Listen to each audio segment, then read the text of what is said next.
మాది 20వ వార్డు. అయితే ఇంతవరకు కూడా వేస్తున్నారు అంటున్నారు కానీ రోడ్ల గురించి ఎవరో పట్టించుకున్న వాళ్ళే లేరండి.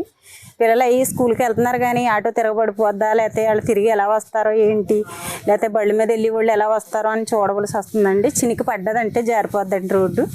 అలాగే ఎక్కడ పడితే అక్కడ గుంటలు వాటికి సంబంధించి కనీసం రిపేర్ వర్క్ కూడా చేయట్లేదు మాకు. మేము ఊడుపు చేలు పనులకి వెళ్తాము కానీ ఊడుపులు చేలో కంటే రోడ్ల మీద ఊడుచుకుంటే బాగుండు అన్నంత బిదిగా రోడ్లు ఉంటున్నాయండి మాకు రోడ్ల గురించి ఎవరైనా పట్టించుకుని నాదుడు అనేవారు ఉండలేదు. కాబట్టి దయచేసి మీరు వేసిన రోడ్లు కూడా లారీల వల్ల అవి పాడైపోతున్నాయి. కాబట్టి గవర్నమెంట్ వారు ఏదైనా మాకు వచ్చి చూసి, కనీసం చూడడానికి కూడా వచ్చిన వాళ్ళు ఎవరో కనిపించట్లేదు, వచ్చి చూసి అది బాగుందో లేదో మీరు చూస్తేనే తెలుస్తుంది. మరి మేము రోజు వాటి మీద నడుస్తాం కాబట్టి మాకు తెలుస్తుంది. ఒకసారి వచ్చి చూసి దయతో మాకు ఏమన్నా సాయం చేయగలదురని మేము కోరుతున్నాం.